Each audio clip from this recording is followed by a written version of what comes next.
Fala galera do sexto ano, aqui é o professor Júlio Miranda. Vamos estar hoje iniciando o nosso segundo caderno, tá bom pessoal? Fundamentos Éticos, caderno número 2, cuja disciplina é Ciências, tá pessoal? Mas antes de iniciar nossas aulas, vamos nos higienizar, tá ok? Aula 70, tá bom? Higienize suas mãos, é uma forma de nós lutarmos contra o coronavírus, tá pessoal? Vamos lá? Começando o primeiro capítulo, o tema desse capítulo é Corpos Celestes no Espaço. Tá pessoal? Corpos Celestes no Espaço. Bom, o nosso texto já começa com uma introdução, cuja pergunta é a seguinte, vou ler para vocês.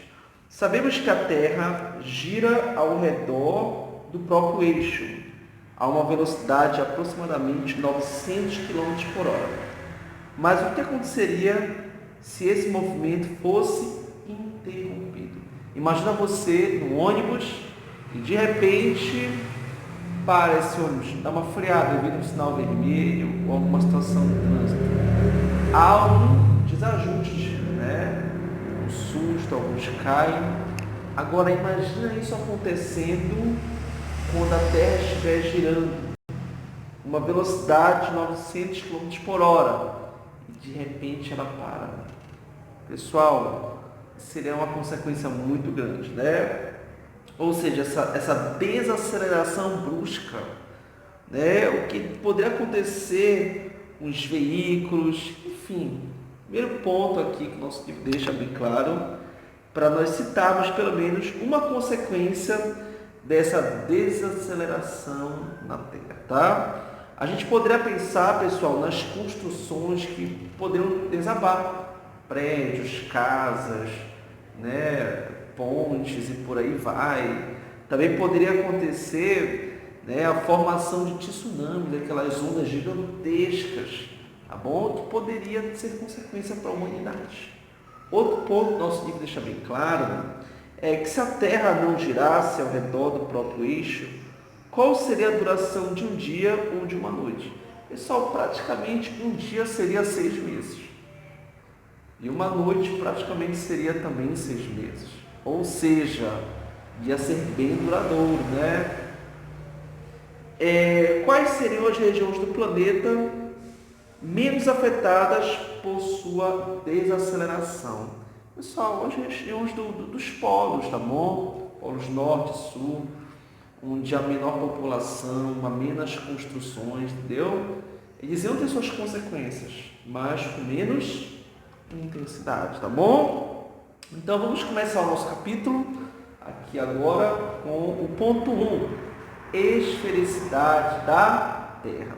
Olha o que diz: durante muito tempo o ser humano utilizou meios para representar e demarcar o local que habitava. Então, desde a antiguidade, o homem, os primatas, os nômades, eles procuraram demarcar onde eles repousavam, onde eles habitavam, o ambiente que eles residiam. E eram em cavernas, ali eram imagens, quem sabe o tempo que estaria naquele local. Então o homem sempre procurou demarcar no lugar que ele está presente, tá bom, pessoal? E talvez desenhos simples, primitivos, rupestres, Mas assim, os anos foram se passando, a tecnologia foi conhecida e o homem desenvolveu o que nós chamamos de cartografia, tá pessoal? O que seria isso? Seria a ciência responsável, tá bom? Pela descrição da superfície terrestre, tá bom? É o que nós conhecemos hoje,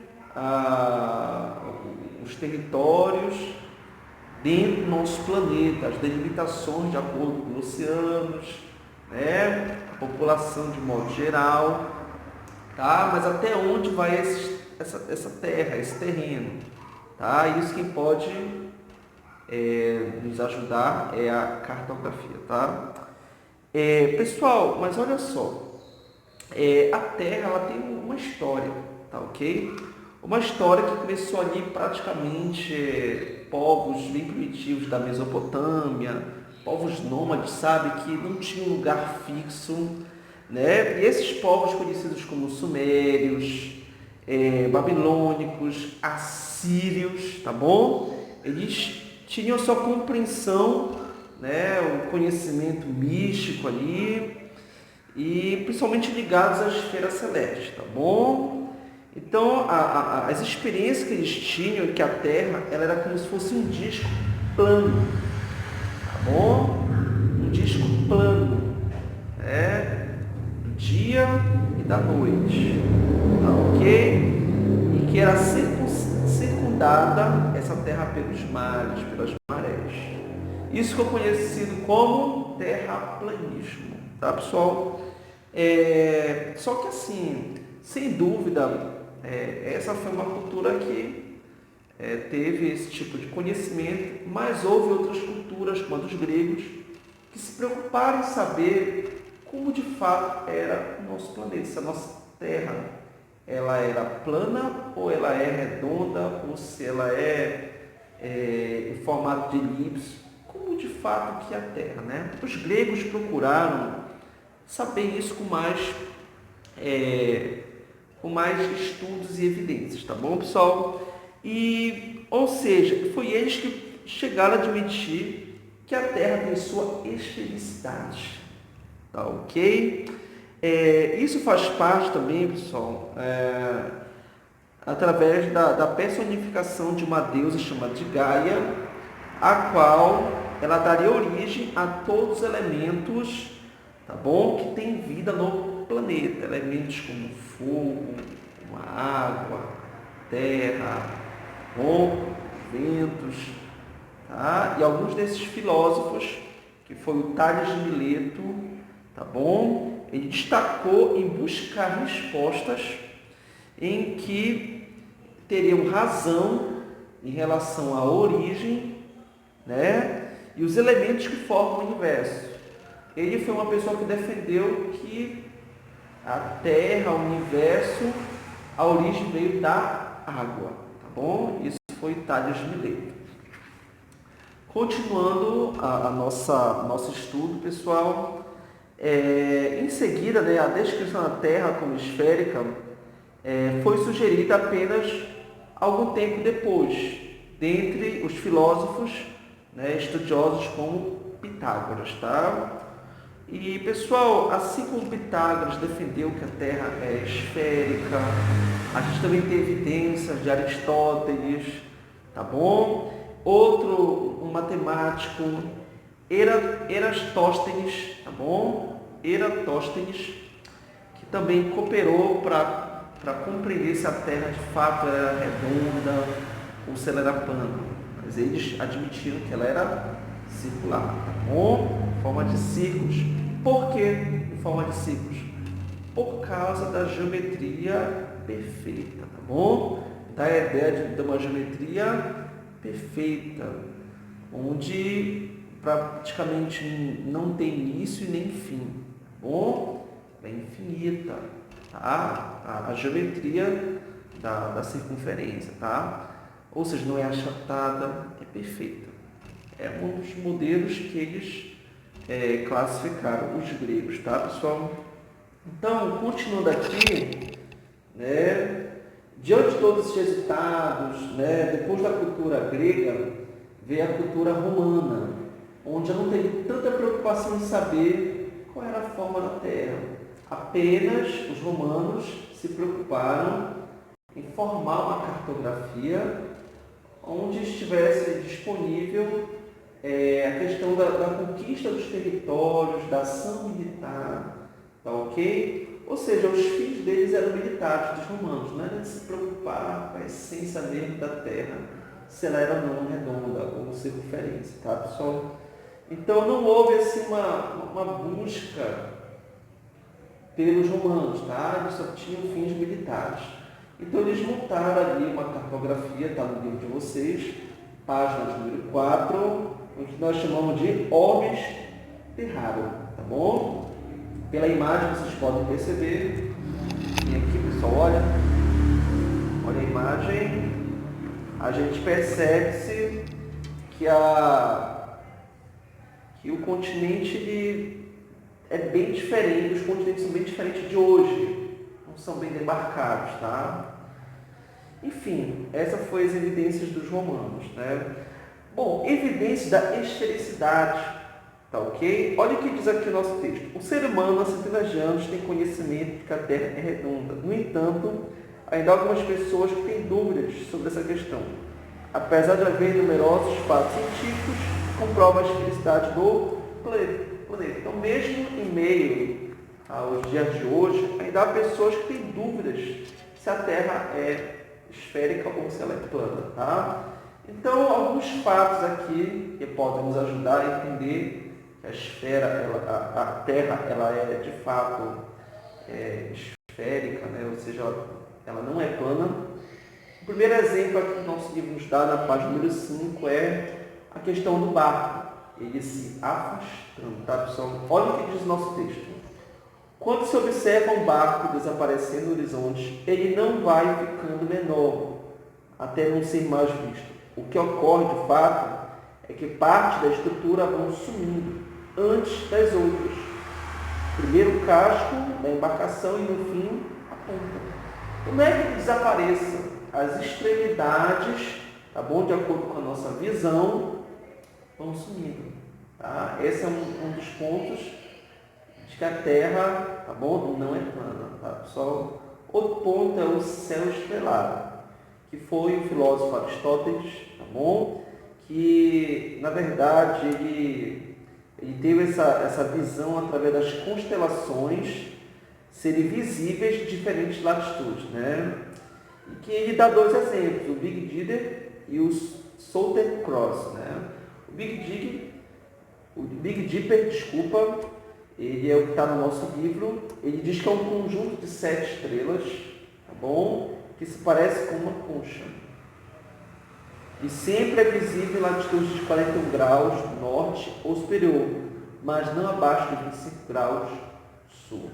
Se a Terra, pessoal, se a Terra ela é plana, não teria esse negócio de norte e sul, tá?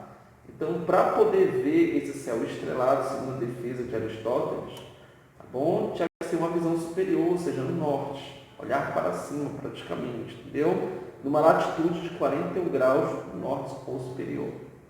Aí você consegue ver essas constelações, tá? São em torno de 7 estrelas, tá ok?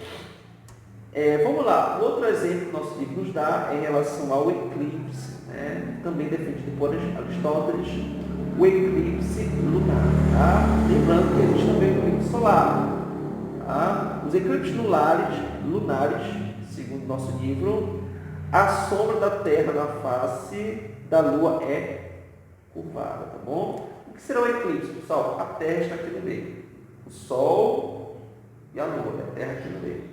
É quando eles se alinham, tá bom? Então a luz do Sol incide sobre a Terra, tá bom? E pode acontecer o eclipse parcial, onde apareça, né, vamos dizer, metade da sombra da Terra na Lua, ou pode ser total, onde cubra. Só que essa sombra ou a penumbra projetada não é algo plano, e sim circular. É uma das evidências, porque o nosso planeta ele não é circular, é sim plano, tá, pessoal? O eclipse lunar ele também pode ser uma evidência, tá ok? Subir nas montanhas. Tá bom? Outro exemplo, né? Se a Terra fosse plana, seria possível enxergar tudo, independente de onde você está. Mas, ao contrário disso, quanto mais alto estamos, temos mais a visualizar. Nosso livro dá um exemplo, que se você estiver, por exemplo, no estado aqui de Salvador, né, não é possível ver as luzes que está em Belo Horizonte, apesar de que Salvador é próximo de Belo Horizonte. Tá bom? Não é possível ver essas luzes. Está a uma distância bem menor do que estamos nos astros.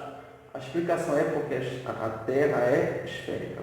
Se a Terra fosse plana, eu estando na Bahia, conseguiria ver as luzes que estão praticamente em Belo Horizonte ou em qualquer outro estado próximo.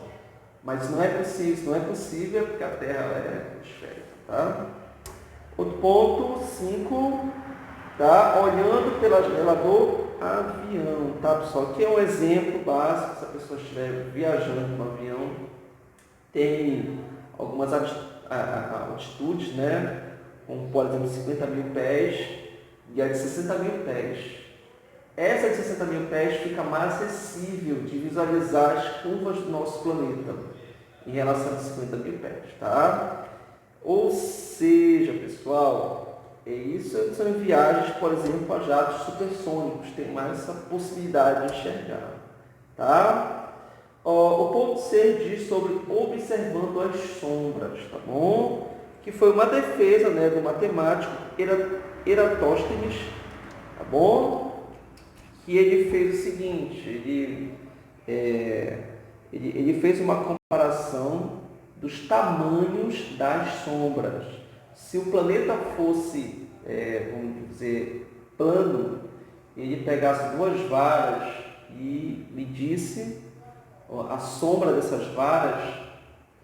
Se o planeta fosse plano, não haveria diferença dessas sombras, seriam a mesma, bom, independente se fossem em estados ou países diferentes, tá? Aqui no livro ele faz uma comparação, né, com Assuão, no Egito, e uma outra cidade a leste da Alexandria, tá bom? E ele percebeu que em Assuão, né, não havia penumbra. Entretanto, a vara colocada na outra cidade lançou uma sombra. Por que em Assuão não houve essa projeção, mas na outra cidade próxima de Alexandria houve? Porque a Terra ela é esférica. Se ela fosse plana, não haveria diferença de sombras, estariam iguais. Mas quando é esférica, a incidência do Sol em uma região com mais intensidade do que em relação a outra.